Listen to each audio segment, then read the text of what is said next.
Só trazer uma atualização, uma reportagem da Folha também, que fala sobre a Procuradoria-Geral da República pedindo que o Supremo analise casos de vendas de decisões judiciais envolvendo o lobista. O pedido foi feito por Gonê ao Supremo hoje, sexta-feira. O Anderson de Oliveira Gonçalves, é um dos pivôs das investigações relacionadas à negociação de decisões em gabinetes do Superior Tribunal de Justiça. O lobista era interlocutor do advogado de Mato Grosso, Roberto Zampieri, assassinado em dezembro do ano passado em Cuiabá, Sakamoto. E demonstra claramente, né? A gente sempre soube, né? A gente ainda que tem origem mais pobre ou que é uma pessoa negra, né, sabe exatamente como é que funciona. Mas isso torna mais evidente, né? Quem acredita que a justiça é igual para todos, vê, e se precisava ver com lupa, tá aí um exemplo mais claro, límpido e impossível. Diego, mais cedo eu tinha até escrito uma coluna falando, né, que ricos que pagam esse faz-me rir a juízes reforçam que justiça para pobre é mito, né?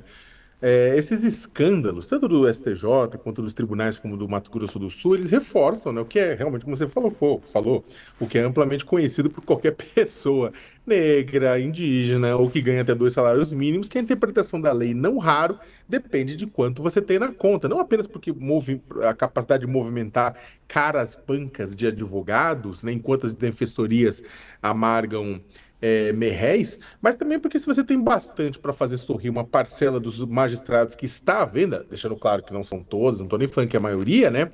O Brasil é uma delícia. Se você tem grana para isso, o Brasil é uma delícia, né? É claro, vamos deixar bem claro, porque nessa hora começa a pipocar gente falando bobagem. O Poder Judiciário, notadamente STF e TSE, foram fundamentais a manter a democracia aqui no momento que o Poder Executivo queria transformar o Estado Democrático de Direito em geleia e no momento que o Poder Legislativo estava mais preocupado, a maioria, em ser sequestrado por emendas parlamentares. Então, ninguém está falando disso, mas o fato é que a gente precisa, sem cobrar uma coisa que a gente sempre cobrou, que é a transparência da justiça. Né, transparência da justiça e que a justiça passe também por fiscalização, uma fiscalização mais rigorosa. Muita gente fala que a caixa preta dos três poderes ainda é o judiciário, né? Agora, Diego, essa venda de sentenças que beneficia quem tem dinheiro para pagar, é claro, os mais ricos, é absurda, mas é pequena se comparada à quantidade de magistrados, e aí vamos lá, que decide não de olho na lei, mas alinhado com os interesses da sua própria classe social.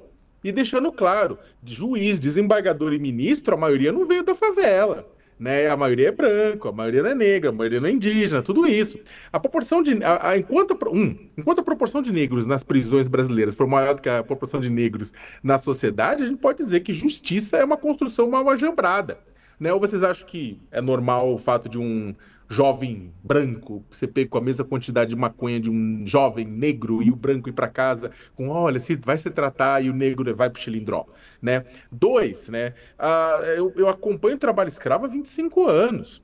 Né? E o que acontece é que eu já vi juízes defenderem fortemente posições que acabavam representando uma defesa do empregador e não dos trabalhadores, apesar de uma grande quantidade de provas. Né? Em Santa Catarina você teve o caso de um desembargador foi flagrado com trabalho escravo, tiraram a trabalhadora de lá, a trabalhadora doméstica, que estava há 40 anos lá, ele foi buscar de volta com a anuência do STF e do STJ. Então, o que acontece? Isso sem contar o habeas corpus, que foi conseguido só bastante recentemente para permitir que mulheres grávidas, pobres e mães de filho pequeno, que estão em prisão preventiva, pudessem ficar em prisão domiciliar, coisa que mulheres ricas já tinham um tempão e mulheres pobres não. Enfim, não são todos os magistrados que operam nessa lógica. A própria Justiça do Trabalho, ela tem um caráter, inclusive, mais de olhar para as questões de vulnerabilidade, por exemplo, né? Só que nessa disputa entre oprimidos e opressores, a justiça não pode tomar partido dos últimos, como ela tem feito sistematicamente, né? Ela tem que ser mais do que cega, ela precisa ser justa. A justiça precisa ser justa. Ao contrário do que defendem alguns mercadores de sentença que vagam pelas cortes de todo o país e alguns bem-nascidos que acham que as instituições devem servir para defender a si mesmos e as castas que pertencem.